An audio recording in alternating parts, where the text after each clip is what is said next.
Hello friends, now from today onward we shall start the first chapter of 11th standard chemistry. We will start structure of atom.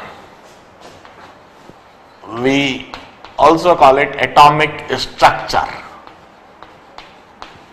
Structure of atom or atomic structure.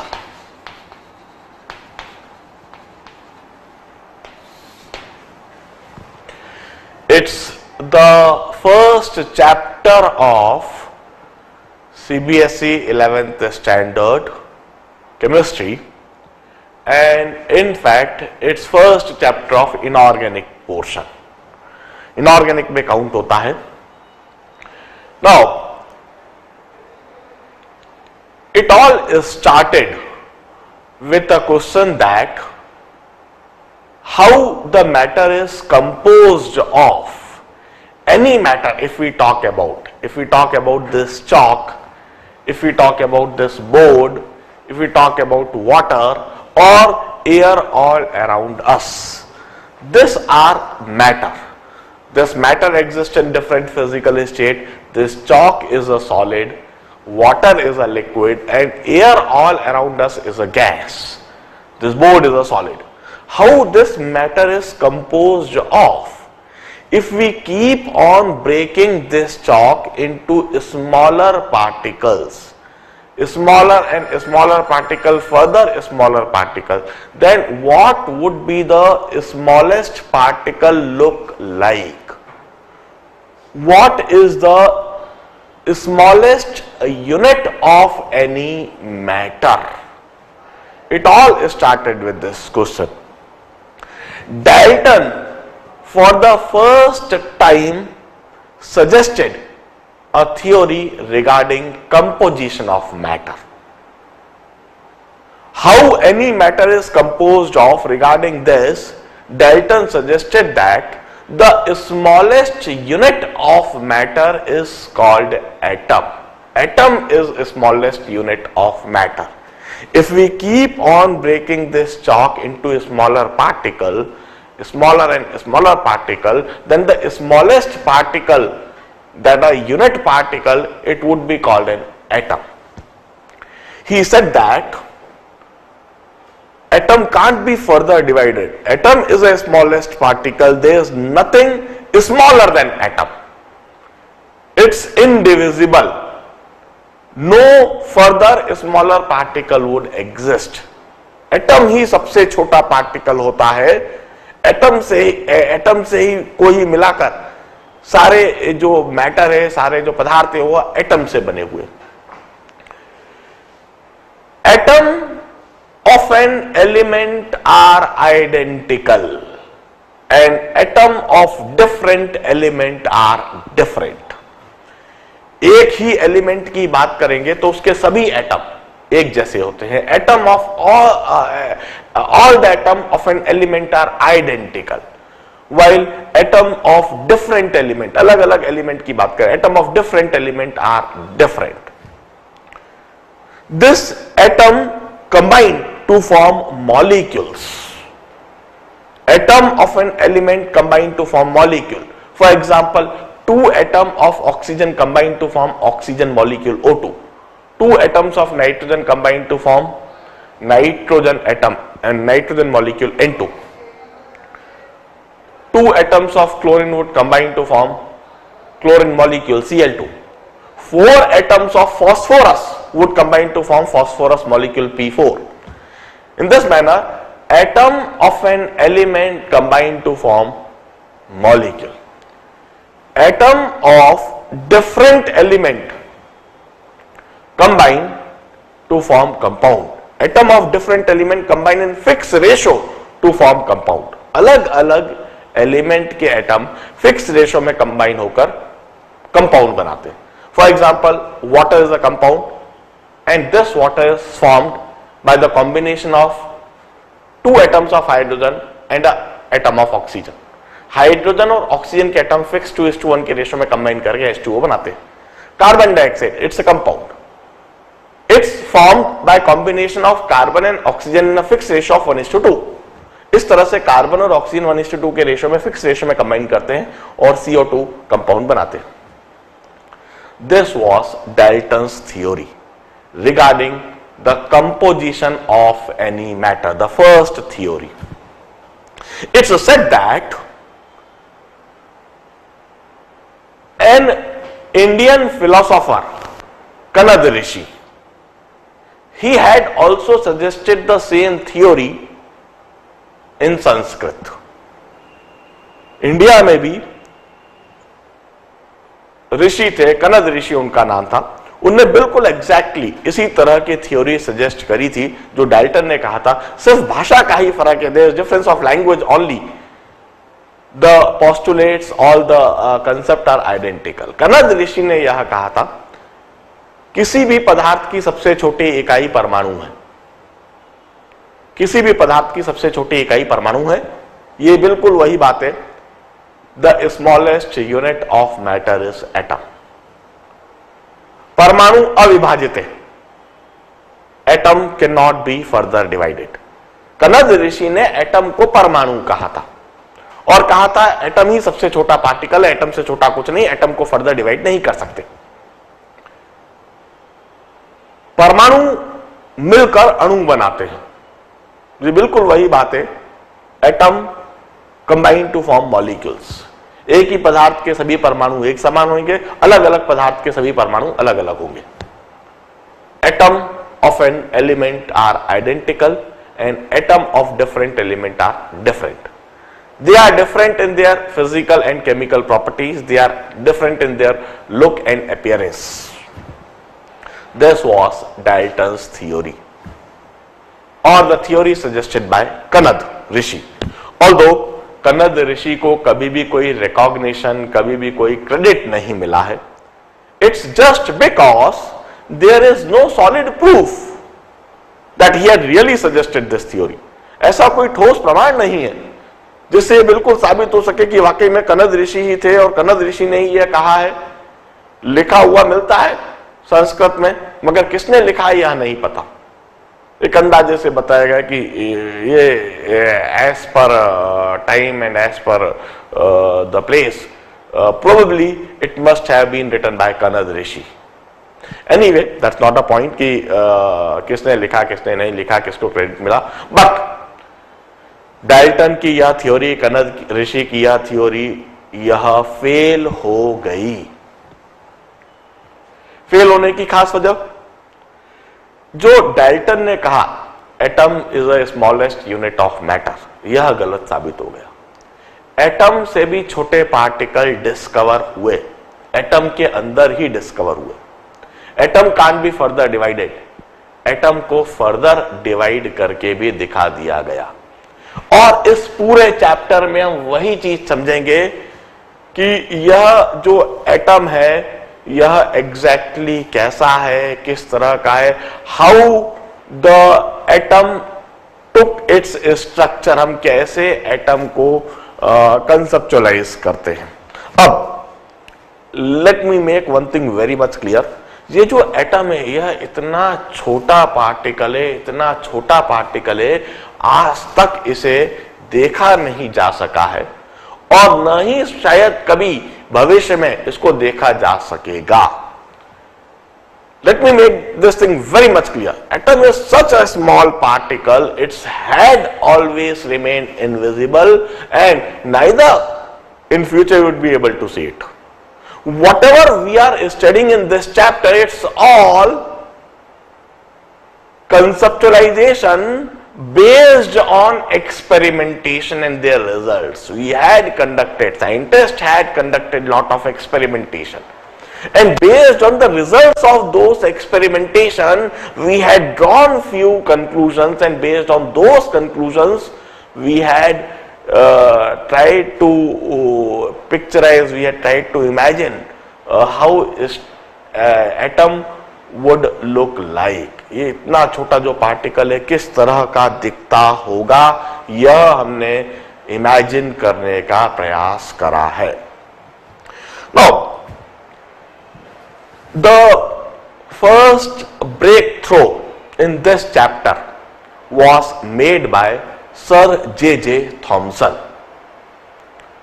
when he discovered electron through his cathode ray tube experiment, through his cathode rays. जो सबसे पहला contribution है इस chapter में वह sir J Thomson के द्वारा दिया गया है। सर जे थॉमसन ने कैथोड रे ट्यूब बनाई थी। उस कैथोड रे ट्यूब में कैथोड रेस डिस्कवर करी और उन कैथोड रेस के माध्यम से उसने इलेक्ट्रॉन की एग्जिस्टेंस को प्रूव कर दिया और यह बात प्रूव कर दिया कि यह इलेक्ट्रॉन एटम के अंदर है, एटम से काफी छोटे पार्टिकल है और एटम के अंदर से ही यह बाहर आ रहे हैं। Now what was the driving force? In fact, by that time electricity was discovered by Faraday. Faraday ने इलेक्ट्रिसिटी डिस्कवर कर दी थी। Faraday ने Faraday सेल बना दिए थे और लेबोरेटरी में इलेक्ट्रिसिटी प्रोड्यूस करी जाने लगी थी और इलेक्ट्रिसिटी से काम भी करा जाने लगा था। इलेक्ट्रिक स्पार्क उस समय तक ऑलरेडी डिस्कवर हो चुका था। पॉजिटिव नेगेटिव रॉड और पॉजिटिव नेगेटिव रॉड को टच करने पर एक इलेक्ट्रिक स्पार्क होता है, एक चिंगारी निकलती है, उसके साथ में एक थोड़ी आवाज भी होती है। इस तरह की चीज उस समय पर डिस्कवर हो चुकी थी। Faraday had already discovered electricity by that time. और उस समय भाई आसमान में बिजली का चमकना, बादलों का गरजना, बारिश के मौसम में एक बहुत भयानक एनवायरनमेंट कई बार बन जाना। कई बार तो एनवायरनमेंट बड़ा ही सुंदर, बड़ा ही प्लेजेंट हो जाता है, मगर कई बार बिजली इतनी भयानक तरीके से चमकती है कि बच्चों को डरा देती है। कई बार बादल इस तरह से गरजते हैं कि डर लगने लगता है कि क्या हो रहा है। All this natural event they were used by religious leaders. ये जो प्रीस्ट लोग होते हैं, they used to use all this natural event in order to terrorize the peoples. जनता को डराते थे। वो कहते थे ईश्वर जब नाराज होता है तो ज्वालामुखी फटते हैं, ईश्वर जब नाराज होता है तो इस तरह से गर्जन होती है, इस तरह से बिजलियां चमकती हैं। ये जो बादल का चमकना है, ये जो बिजली का, बादलों का जो गरजना है, बिजली का ये जो चमकना है, ये तो पूरी तरह से दैवी प्रक्रिया है, यह तो ईश्वरीय प्रकोप है। जब मानवता भ्रष्ट होती है, जब मानवता गलत राह पर चलती है, तो ईश्वर अपनी नाराजगी व्यक्त करते हैं इस तरह से। दिस यूज्ड टू बी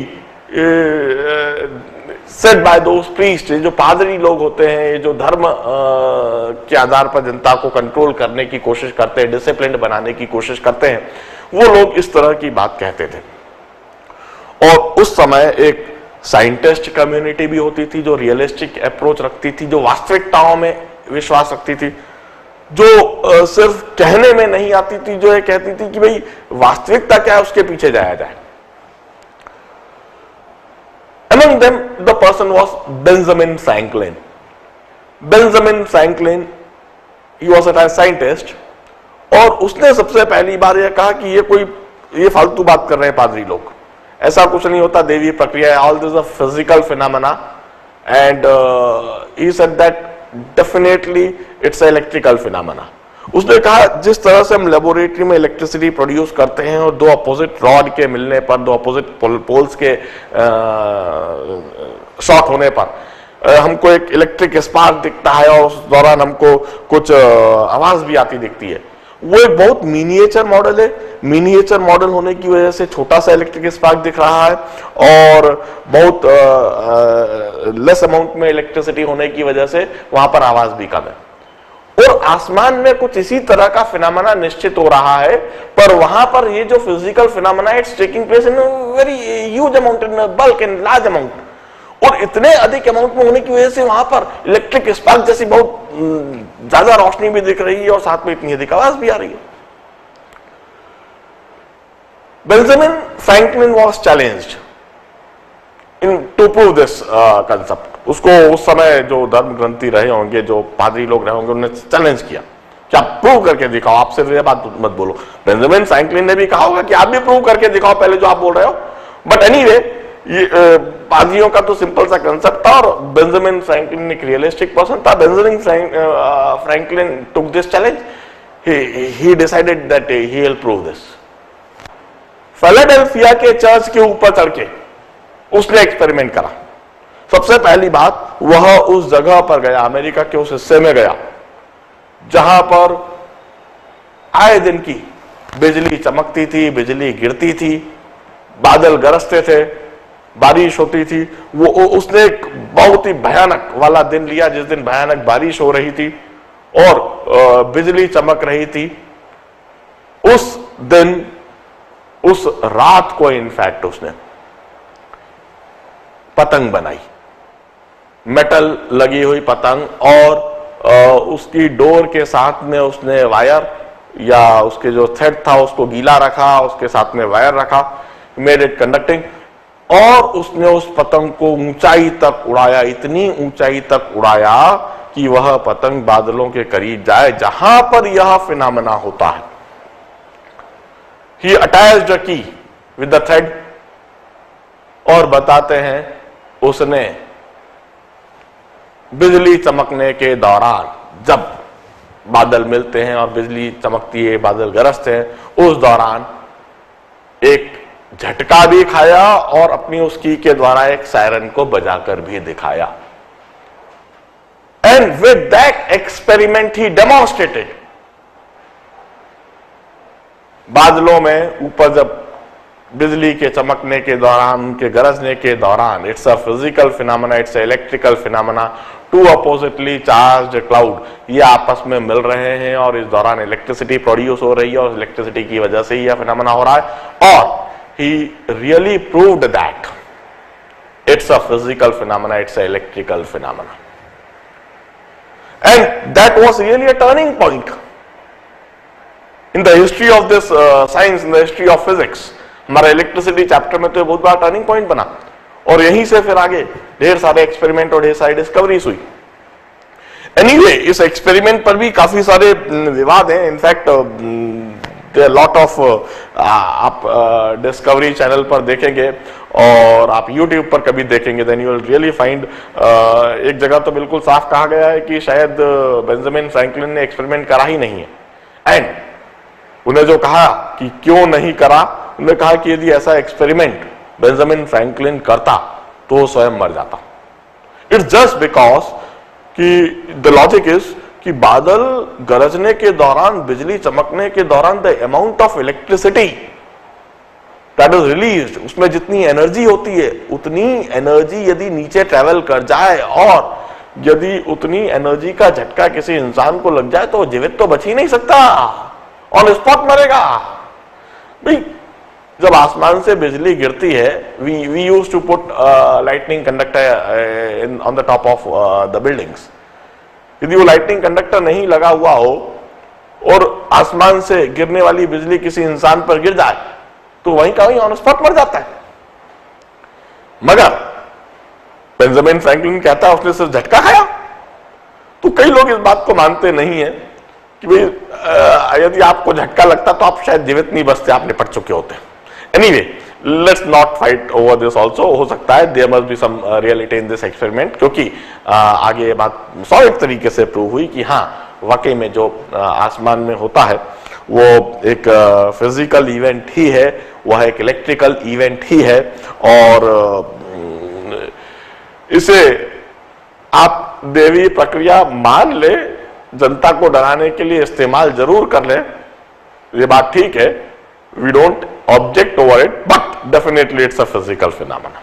अब फिर पादरियों की एक अलग बात चालू होगी कि ठीक है, यदि यह फिजिकल इवेंट है, यदि यह एक इलेक्ट्रिकल इवेंट है, तो आप इसे करके दिखाओ, आप इसे लेबोरेटरी में करके दिखाओ।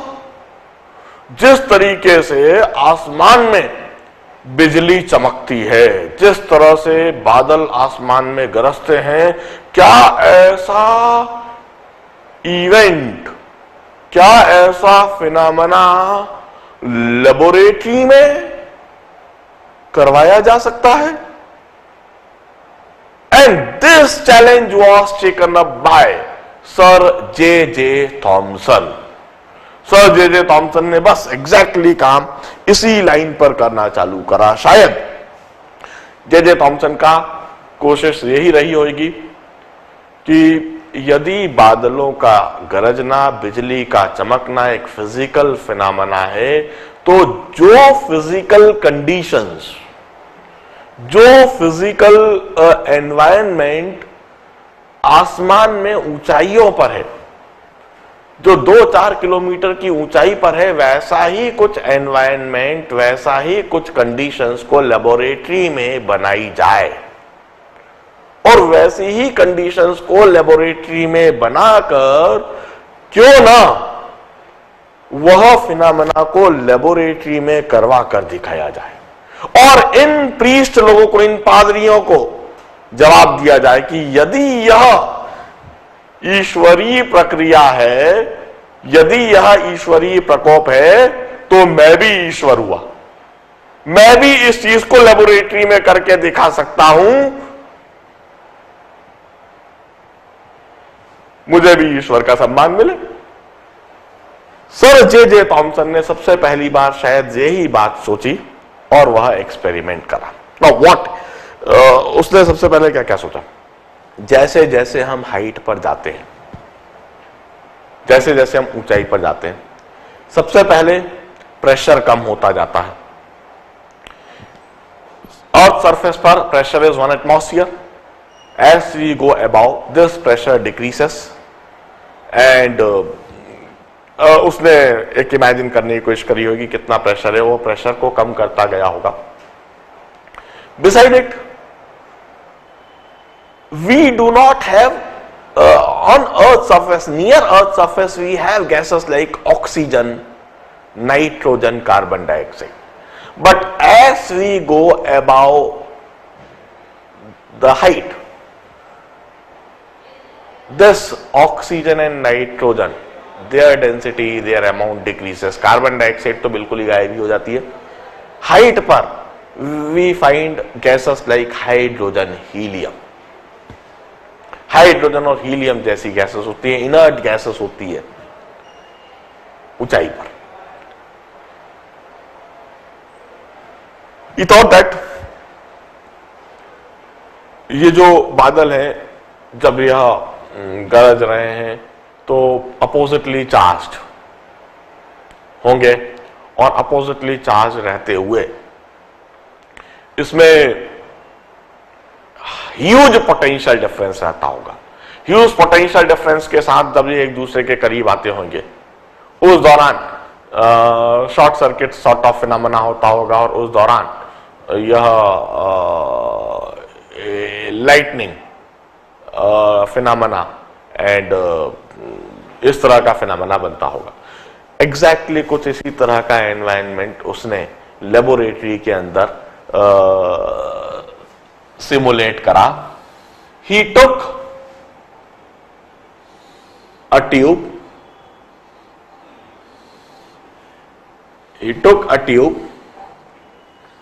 We call it cathode ray tube. हम इसे कैथोड रे ट्यूब इसलिए कहते हैं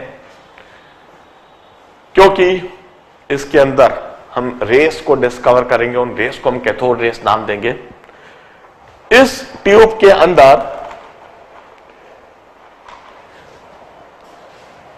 he kept 2 rods at a separation, 2 metal rod separation पर रखी। At that time he kept a separation of nearly 1 meter. यह जो ट्यूब है लगभग 1 मीटर की ट्यूब थी। And he connected both this rod with a DC battery and he applied huge potential across the 2 rods. यह जो tube थी, इस आउटलेट को उसने सक्शन पंप से कनेक्ट कर दिया he connected here suction pump. This suction pump would suck all the air, it would withdraw all the air, maximum amount of air from the tube. First of all, he filled the tube with gas like helium.